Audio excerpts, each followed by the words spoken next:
Good morning. Keeping His dwelling alive among us. Dwelling. Ano ang itsura ng greenhouse mo? Some of us, siguro, gusto mansyon, malakalasyo, may swimming pool, may magagandang sasakyan, up and down, naka-tiles, maluwang banyo, maganda ang sofa, may garden, at marami pang ibang detalye magaganda. Sino po ba dito ang nag-aambisyong kumira sa isang bahay na walang TV? O sa isang bahay na sira-sira at pinagdi? Siyempre wala. Because we always want the best for ourselves and for our families. But what about reality? As optimistic persons, we would always like to think positive and look forward, despite some obstacles and problems. But what if the house that you wanted to have didn't come to you? What if everything that you wanted to happen didn't turn out to be the way you wanted it? Keeping His dwelling alive among us. Such a very simple sentence. There's three.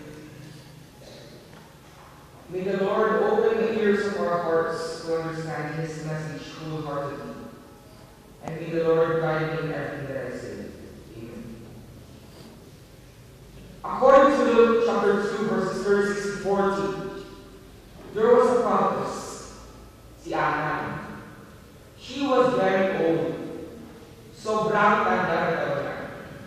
Now, after her marriage, she had only lived with her husband for 7 years.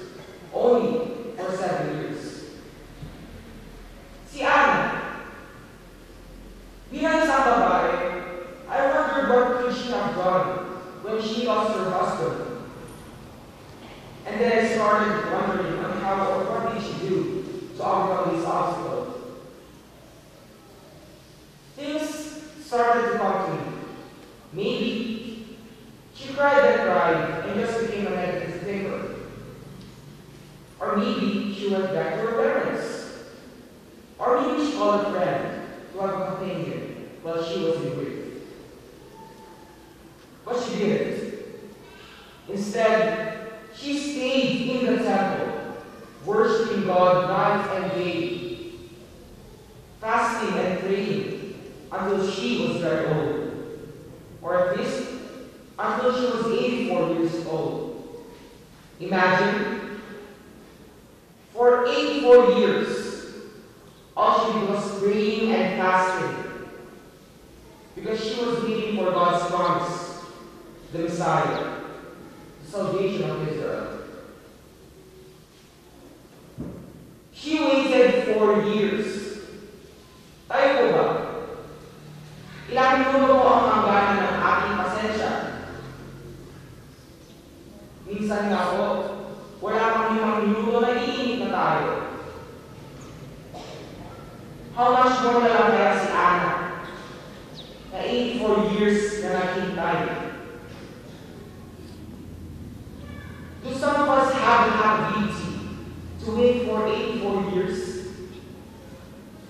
Or are some willing to wait for a very long time?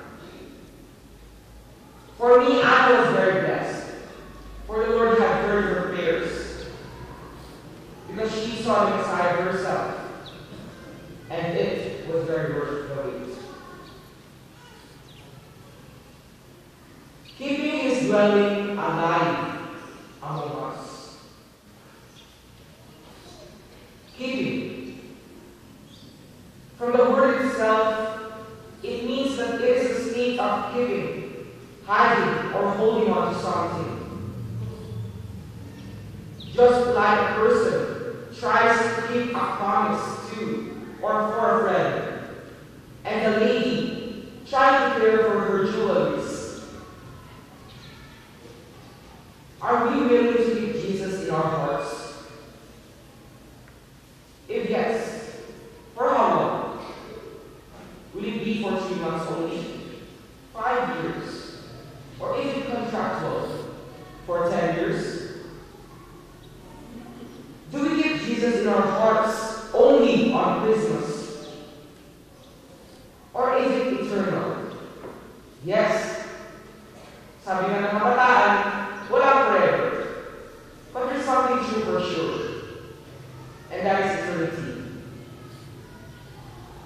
Because if we put our trust in God and keep Him in our hearts,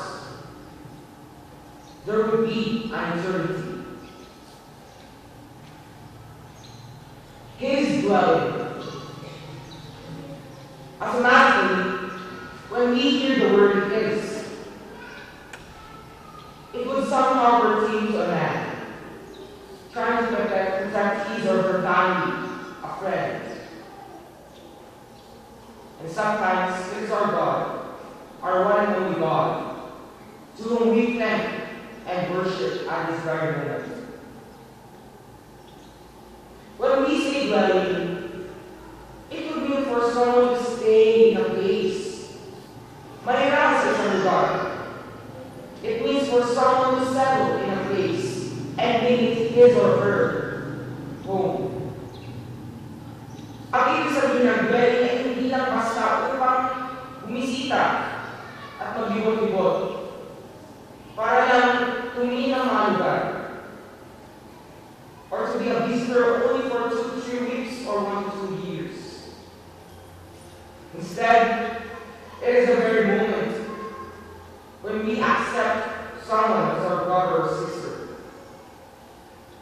It is the very moment when we let Him or her dwell in our place eternally.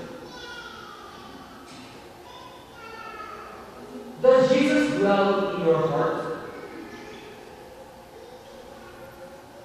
If yes, gano'n na siya katagal sa iyong puso?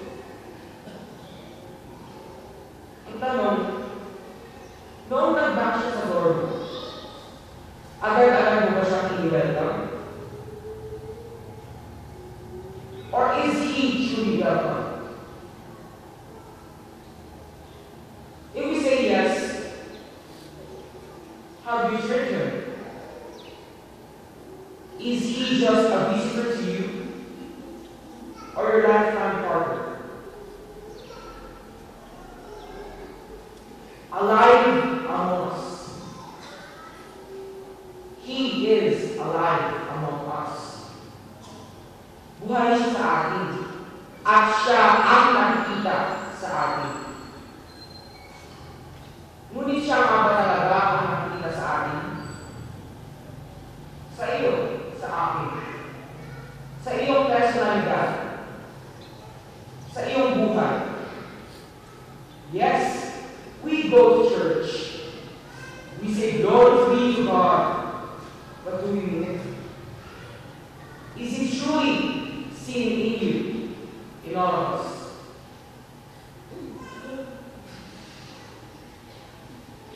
Meron na ako tayong sabihan. Kristiyano sa puso, ngunit hindi naman sa puso. Do we do these things because of God? Do we say these things for ours, to see that we are good? For example, I mean not to hurt anyone, but somehow I think this is a reality. There was a man trying to run for a high position in the government. In the eyes of people, he was the best because of all his promises. He once said, if I win for this position, I will build and do many projects. I will build buildings and cement all the roads from the barrios, the markets, all of the places. Come to think of it, kulang na lang ba ang idagat o semento niya? And what if He wins? Will He keep His promise? Will He keep all the things that He said to us? And what if He doesn't pursue His promises? Then it will be a great disappointment to the people, to us. Because He just said it, but didn't mean and do it. In all the things that we do, is Christ still saving us?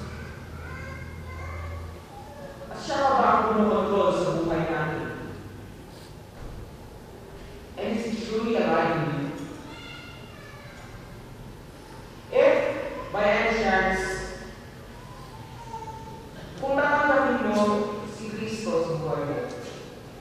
Are your hearts prepared? If yes, what is the condition of your heart?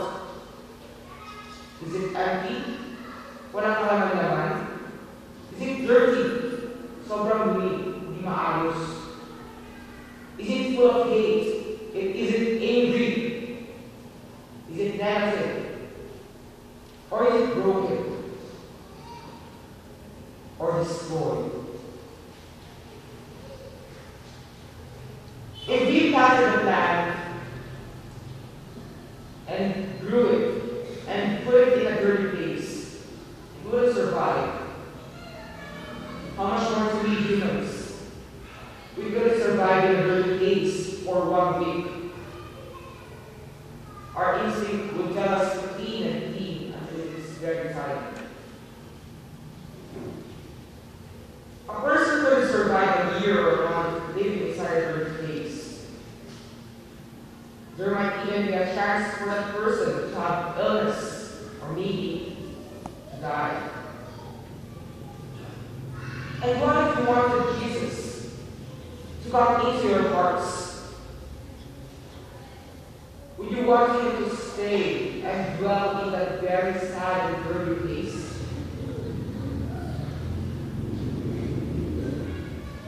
Do you think your hearts are clean with our hearts? And are we willing to give it?